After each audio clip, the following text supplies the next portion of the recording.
Yo, yo, yo! Welcome to the North Shore 9 podcast, presented by FanDuel. This is the NS9 postgame show powered by Permani Brothers. And of course, I'm your host, Anthony DiNardo. With me, we got Dougie Fresh in the house. And Doug, as it shows right here, Paul Skenes. That's it. That's all we need to say. Show's over. Although, maybe not, right? We were talking just right before, coming on air here. And it's not just Paul Skenes. Certainly in a post-game context, Paul Skenes is the only thing to talk about. But what a great day in the Pirates organization. Jared Jones pitches 4 shutout innings, right? Joe Stinson Garcia has 3 home runs and 2 singles. He's 5 for 5. I don't know. He still might be getting hits. Murf Gray gets hits. This is probably the single best day in the Pirates organization since Ben Cherington took charge. And I know that's kind of sad, because it's an empty stadium, win over the Colorado Rockies in May. But man, what a great day. And Paul Skenes. May 12th, 2026, the best day in Ben Cherington's era. Yeah, I think so. Love it. I think so. Paul Skenes was unbelievable, but we're kind of used to that, right? It doesn't surprise us. He got to go 8 innings. I was sure when he lost the no-hitter that Donnie Kelly was going to pull a hammy running out to get him off the mound, and he actually let him finish that inning and the 8th inning. So that was pretty cool. Again, we didn't score a lot, but thank you. I do look good in the City Connect. You got that up there, all right? Yes, you do. Paul Skenes, after the first day of the season, had a 67.5 ERA. He recently had a blow up. He gave up 3 runs in the first inning to the Cardinals, right? Mm-hmm. That was 2 starts ago. And his season ERA is now 1.98. His career ERA, and this is he's got 2 full seasons under his belt now, almost like to the actually 370.2 innings for his career.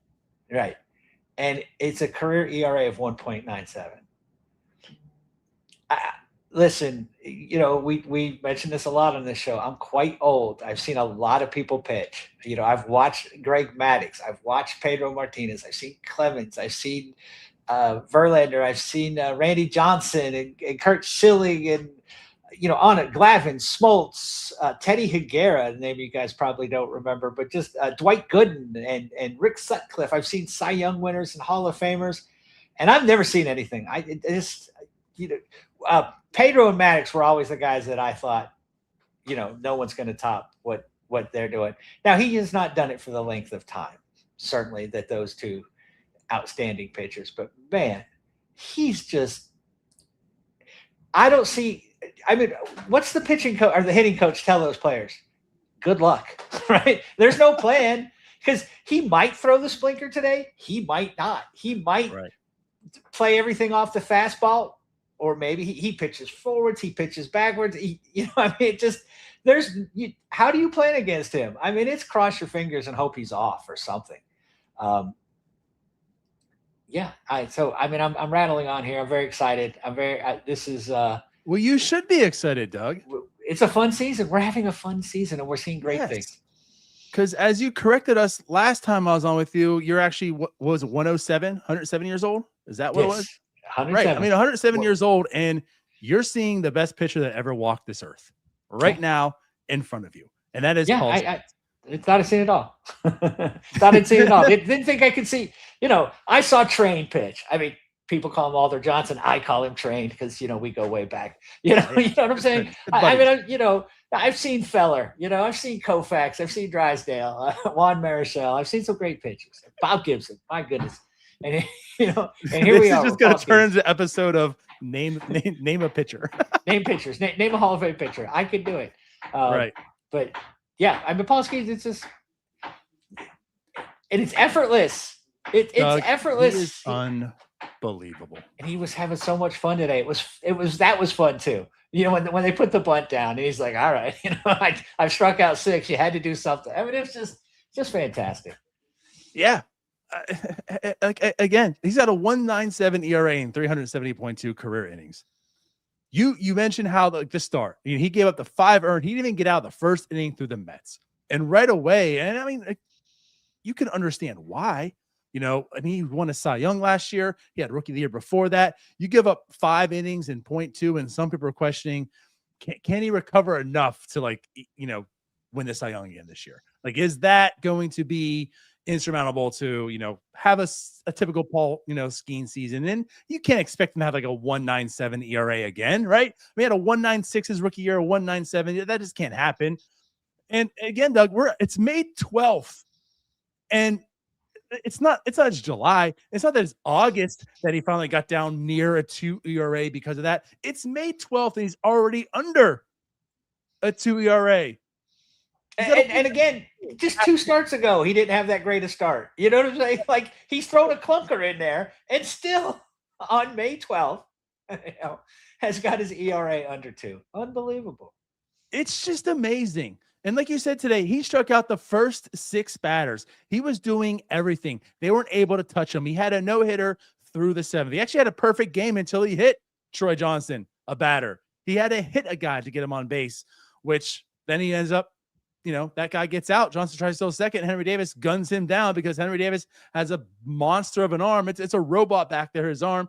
I mean, he cleared him with ease to make that out and got out of the inning. There was, like you said, effortless. Just, there was never under any pressure. Just so easy. 3 times this game he struck out the side, Doug. 3 times he struck out the side. Like, come on. He had the changeup going against lefties. I think 5 whiffs on the day with that. He had 19 whiffs in total against the Rockies. He was throwing the 4-seamer. That's what he does. But the 3rd inning, right? He strikes out the first 6 batters. In the 3rd inning, he uses 4 pitches to get 3 outs.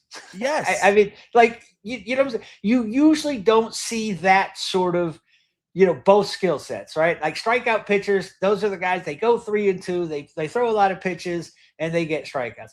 And then there's the other guys that, the Maddox types of the, world who are like, all right, I'm just going to throw ground balls and try. Man, Paul Skenes can do anything. I mean, just unbelievable, just amazing to watch. So fun. And just makes you, every time you see him pitch, and then, it's going to be Keller tomorrow and then Ashcraft. It's hard not to be enthused about the potential of this team and what this season could be. Last year at this time, firmly out of it. With Paul Skenes pitching phenomenally, we were firmly out of it, and now we're 4 games over 500. We're in the toughest division of baseball, and I'm not scarred. I'm not scarred at all.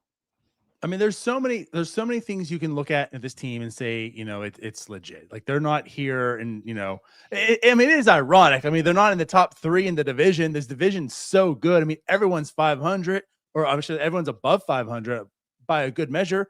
The top teams in the NL, the top teams in baseball, there's 5 of them in the NL Central. They're all right there. So, like, it's unfortunate the Pirates really aren't like in 1st or 2nd place or even 3rd in this division. But everything that they're doing shows that it's impactful. I mean, they are a good baseball team. Now, I understand it's the Colorado Rockies. They're not a good baseball team, especially offensively and whatnot. Michael Lorenzen pitched today. It was kind of weird. He chose maybe all things weren't there, but regardless, you thought and expected he would go somewhere to pitch this season. He goes to Colorado. It's like, is that really where I'm going to go?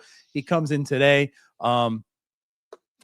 The Pirates did enough. I mean, their offense wasn't great, but again, like the pitching with Paul Skenes, he just, again, the 10 strikeouts he has, Doug, just, again, like the 1.98 ERA. I mean, that's something, but a 0.63 whip. Yeah. Can we also talk about that? He hasn't walked anybody in a month. Average against. They were saying on the broadcast that he hasn't walked anybody in a month. That's what? That right? Exactly. That doesn't sound right. You know what I'm saying? That doesn't sound possible. Do you remember spring training? Paul was walking a lot of guys. Yeah, he was. No, something to worry about. It's something. Yeah. I think the first outing, he went 2 innings. I think he walked like 3 guys. The second, time he went, I think it was like 2 or 3 guys. Paul Skenes walking a lot of guys. 0.63 ERA, Doug. Whip, Doug. Yeah, that's absurd. Like, I mean, he's doing He's doing better than a reliever. Like this ERA he has, the whip, like the numbers is elite reliever stuff. He's a starter. He's giving you Mariano Rivera, but for 7 and 8 innings, right? Yes. Not coming in in the 9th inning with nobody on with a 3-run lead. No. He's coming in. It's just unbelievable. I haven't seen anything like it. I don't like, so again, I mean, like you said, we can talk about all day, and we should, but like, that's why I says Paul Skenes. How many more ways can you describe him that we haven't already? And again, he's 23 years old. He's 23 years old. I don't get this. I don't understand. I can't fathom how good he is. Pilsner Enjoyer, thanks for the $5 super. The fact that he has under a 2 ERA while starting his season with a 67.5 ERA is insane. Boys, it's hardly mid-May. Just absolute nails, pure ace, and absolutely 100% correct. He did not have too many Pilsners. That's what he is. Pilsner Enjoyer did not enjoy that many because that was a very sober, very coherent, message there. So love it. I don't know. Like you said, Doug, I mean, I feel like we should be talking more about this start. And it's just like, what else? The problem. Last year we were boring because we said, gee, the Pirates didn't score enough runs. That was pretty much every show. This year we're being boring because what else can you say about Paul Skenes? We've been saying it for over 2 seasons now. For 370 innings, we've been saying the same. There's nothing I can't add. I have nothing to add. And you guys have seen me. I can rant on about anything for quite a while. And it's just like best pitcher I've ever seen. Best pitcher I've ever seen. And we have him here in Pittsburgh, and we're lucky. And people should be going out to the games to see him pitch. I know we hate Bob Nutting. We don't want to give money, and I know stuff, but go see Paul Skenes pitch. Take your kids. They'll tell their grandkids about it. Right. Yeah. Also another super, Flyboy King 4114. Appreciate the $5 super. After going 67.5 ERA, he's down to a 1.98 and a career 1.97. Again, like we're just so accustomed to it. And this is the second time this season he's taken a no-hitter into the 7th game or 7th inning. The first time ruined by our very own Jim Rosati. Obviously, I'm not going to say he ruined it today, but he was preoccupied as well. I'm not sure if he was watching out.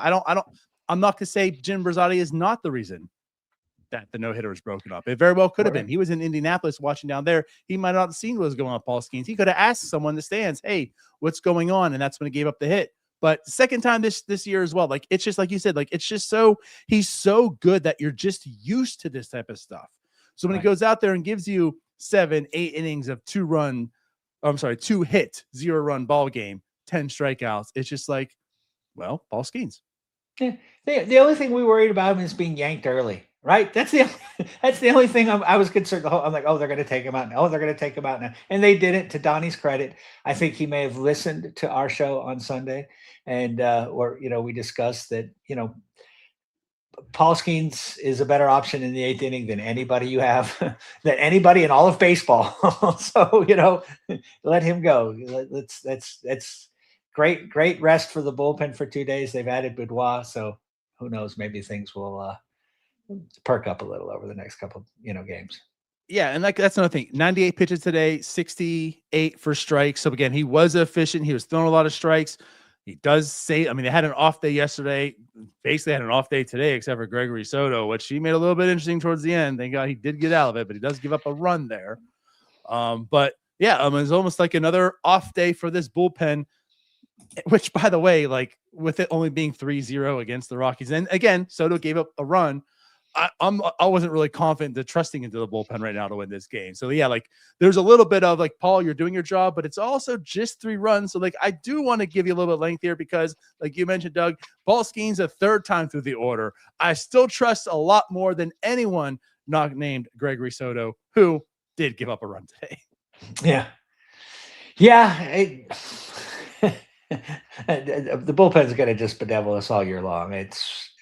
We're already too traumatized. Like, it could be lights out for the rest of the way, but we're still going to remember, some of these moments. So yeah, at least for now. Yeah. I mean, like I said, it's going to take a while to get the faith back, but Yeah, I guess we could talk a little bit. Oneil Cruz did have 2 doubles today. Yeah. Well, I'll tell you what. We'll talk about Paul Skenes deserves more than 15 minutes. The first 15 minutes we'll give to Paul Skenes. We'll talk about the offense after we kick it to Kobe here. But so with you saying that, I do want to point this out here. So Paul Skenes each time through the order. Now, this doesn't count today's, obviously, but the batting average 172 the first inning, 123 the second time through the order. Sorry, not inning. First time through the order, second time through the order, third time through the order, 192 batting average, which I'm sure is going to go less than that. OPS by times through the order, 588 the first time. Doug, second time through the lineup, he has a 321 OPS against, and again, that's going to go down. So what you're saying, right. So what you're saying is that he probably doesn't need an opener, and we probably shouldn't put him. Yeah, or we probably shouldn't put him in the bullpen. It's like I think he's a starter, I think. and again, the third time through the order, 500 OPS, which again is going to go down after today. His worst time through the order is the first time, which of course is the Cardinals and the Mets. You can allude to that's the biggest reason of this, but like there you go. The second, I'm trying to fathom this. The second time through the order, a 3. We're not talking about an average. We're not talking about an on base percentage. We're talking about an OPS, a 321 OPS the second time through the order. And that's for the season. That's not just the Colorado game. Let's be clear. That's for the entire season. Right. Right. Yes. Yeah. I mean, there's a narrative out there that the Cy Young is going to go to Shohei or Mason Miller or something. And I think Paul's just going to keep plugging away. And in the end, he is the best pitcher in baseball.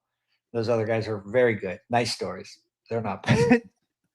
He's going to make a valiant effort to get Cy Young and MVP. Like the way he's performing right now, and the wins are 6. He's 6-2 now in the year, so that's something else. The Pirates are good. The winning. He has wins behind him also, so 6 wins on the year. Doug, we were wondering if he was going to get 10 wins last year. Right.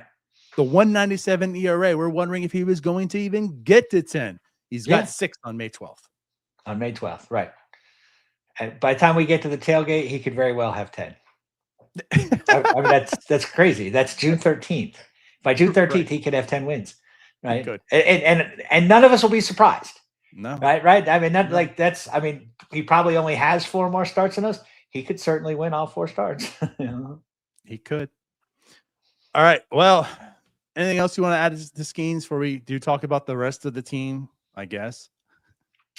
Yeah, I guess we have to. No, that's. I mean, Skenes. We've said all that we could say, and we've said it 3 times. So, all right, let's go ahead and kick it over to Cody. We'll be back talking about the rest of the team. This episode is brought to you by IQ Bar, our exclusive snack hydration sponsor. IQ Bar protein bars, IQ Mix hydration mixes, and IQ Joe mushroom coffees are the delicious, low-sugar, brain and body fuel you need to win your day.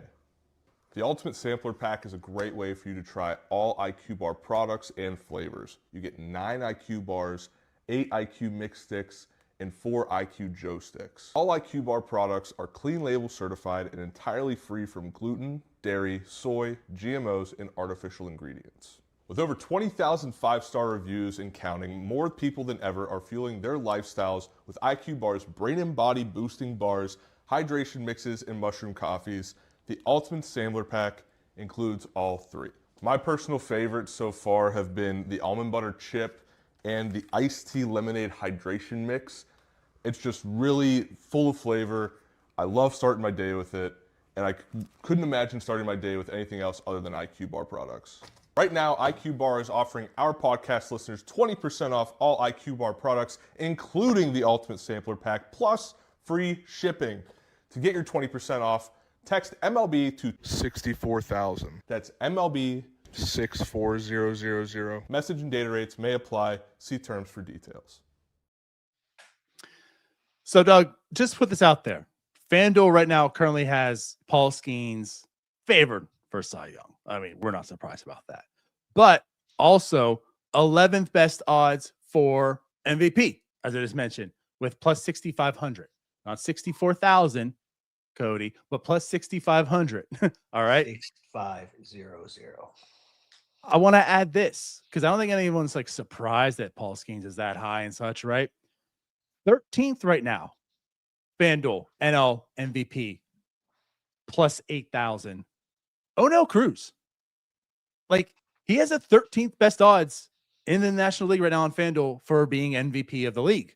Okay. He's got a 126 weighted runs created plus on the year. He went 3 for 4 today, 2 doubles. Again, I call him the catalyst. He opened the game out with a double.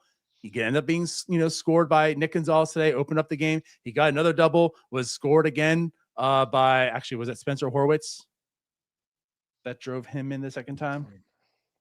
Gosh, wasn't it Lau? Didn't Lau? Oh, it was Lau. Yeah, my bad. It wouldn't be Horwitz. It was Lau. Yeah, Lau scored him in the second time.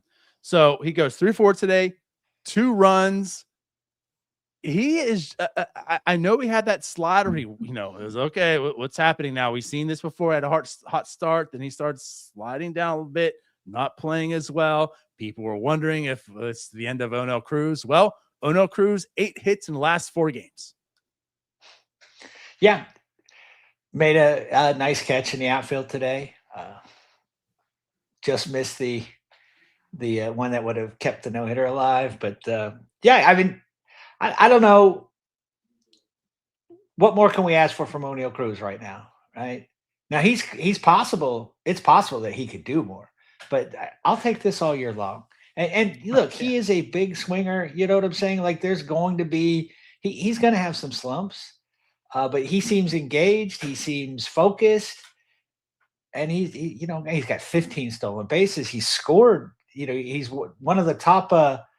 And amongst like runs scored, he scored the first 2 runs of this game. I mean, again, in a 2-0 game, 3-0 game, he scored the first 2 runs. Yeah, he's doing quite well. He is doing quite well.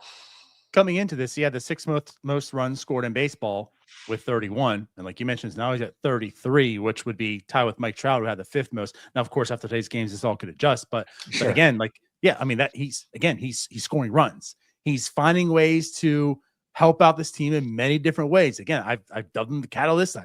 It's come to fruition so far this year. That's what he's doing. He's wreaking havoc on the base pass. He's finding ways to score, and he's having a really good year. I mean, he came into this game with a 1 WAR. This guy's played again, 13th best odds to win MVP this year. The only caveat to this is exactly where he was last year at this time.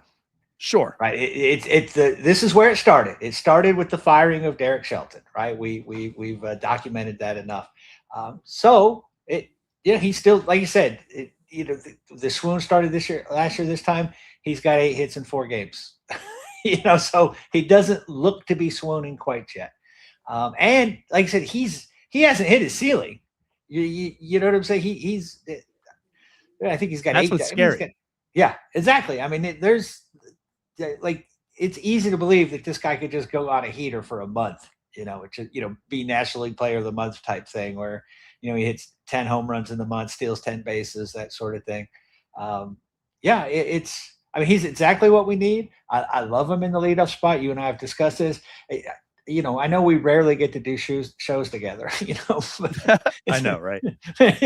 But I mean, I think the last one was, the last game. But yeah, it's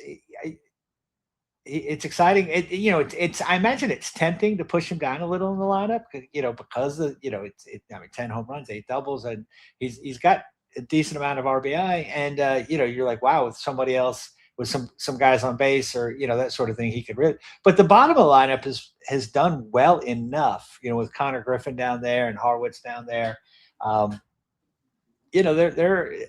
They're giving him opportunities. He's coming in with some guys on base, so at this point I wouldn't tamper with it. Connor Griffin's doing just quite well where he is. Cruz is doing well where he is. Lau is doing his thing.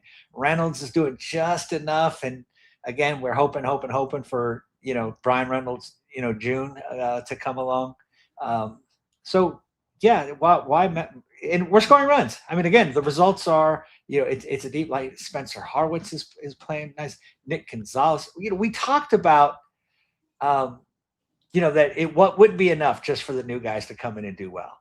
That we would need Cruz and that we would need Reynolds. And then, we'd say like, we need somebody, we need Nick or Jared Triolo or Henry Davis or somebody, to sort of step forward. And Nick Gonzalez, has done that. Right. And Spencer is playing this time of year like he was at the end of last year. And you have Connor Griffin, who seems to be getting better every day. He didn't do much today, but man, God, he's such a good shortstop.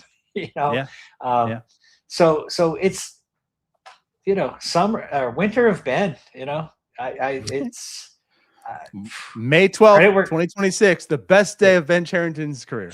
This is it. Come on. Joe Stinson, 3 home runs. Come on. Ooh, I know, Jared right? Jones, 4 shutout innings. But yeah, like you said it. I mean, Nick Gonzalez, he was hot. Super, super, super, super hot. He went 4 games without a hit. And is it coming back down to earth? What are we going to see out of this?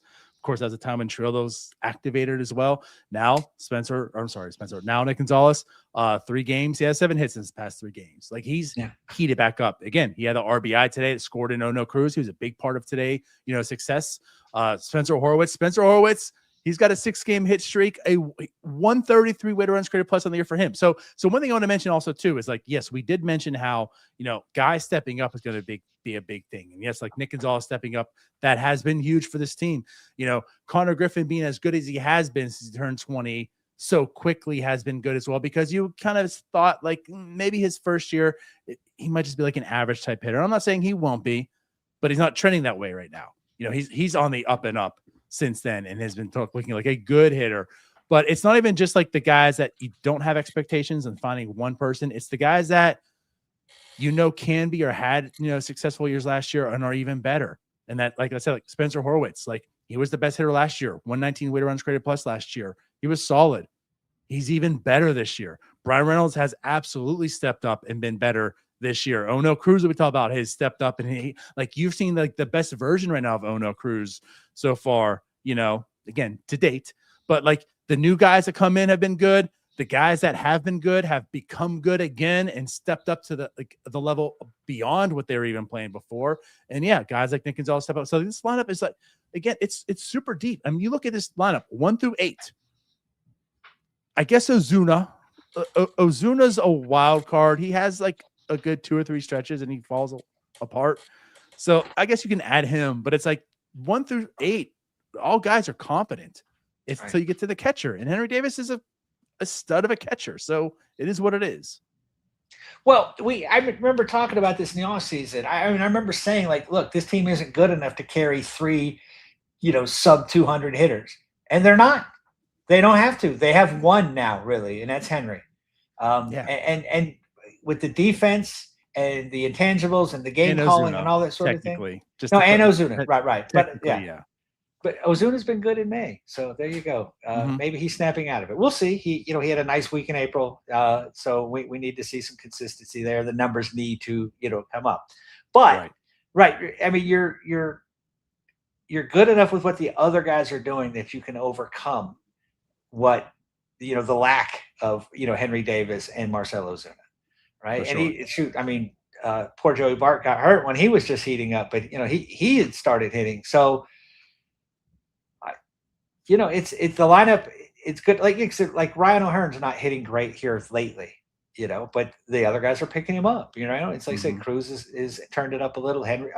Nick Gonzalez has turned it up a little. So and that's what a good lineup does.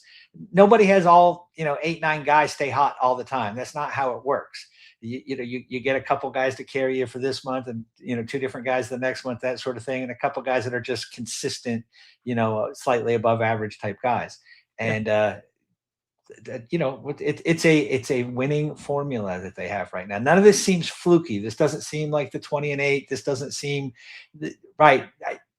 I'm not surprised that this team is 4 games over 500. I won't be surprised at the end of the week if they're 7 or 8 games over 500.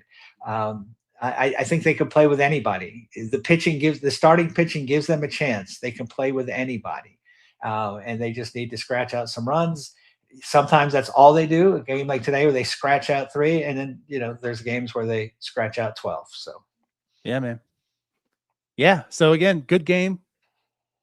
I keep saying, like, this team, that they show some resiliency. They had a bad series against the Giants. That game on Sunday, the team, like, that game they should have won. They found ways to lose it. They ended up losing it. But they bounced back today. Colorado comes in, boom, stop.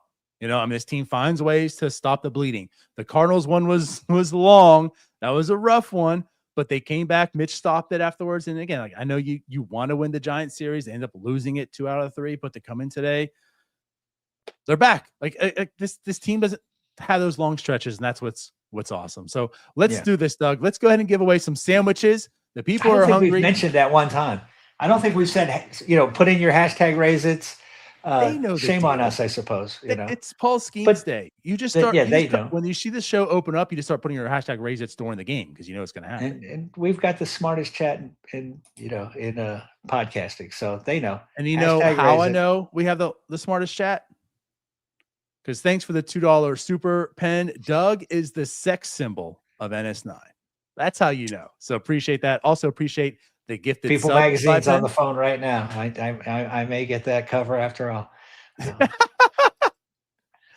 But let's go ahead and give away some sandwiches. Let me pull that up. As I'm doing so, Doug, of course, tell everyone what they need to do. We have 169 entries. Okay, you need to like. You need to subscribe. You need to tell a friend about us. You need to buy tickets to our tailgate on June 13th against the Miami Marlins. And beyond that, just make sure you're here tomorrow. We're going to be doing a post-game show after the Mitch Keller start. The Mitch Keller dub. Yeah. Yeah. I mean, that's just, that's just understood. That's one of those goes without saying, unspoken. Yeah. Put your Raise It in the chat for tomorrow's game now. All right, let's go ahead and give away our very first sandwich. We have 171 entries. You know the deal. Email us at chat showing up. Love it. northshore9@gmail.com. Let us know your email associated with your Permane Brothers app. If you don't have the app, go ahead and download it, sign up, send us the email for the app, and then we'll get those sandwiches out to you ASAP. So our very first winner is PNC Park 2K1. There you go. I was there for the first game at PNC Park. Todd Ritchie against the Reds. How many Pirates stadiums I think were you at for the very first start of the game? Let's see. Well, I wasn't at the first for Forbes, but I was the first at Three Rivers in '70. And then the first at PNC Park.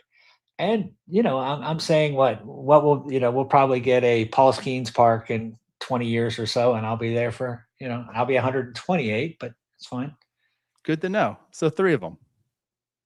Well, two of them. Two for the first day. Yeah. At 3 parks. Got it. Our second winner, Burger John. So Burger John, go ahead and email us, northshore9@gmail.com. Who is that in his? Is that the Chief? Is that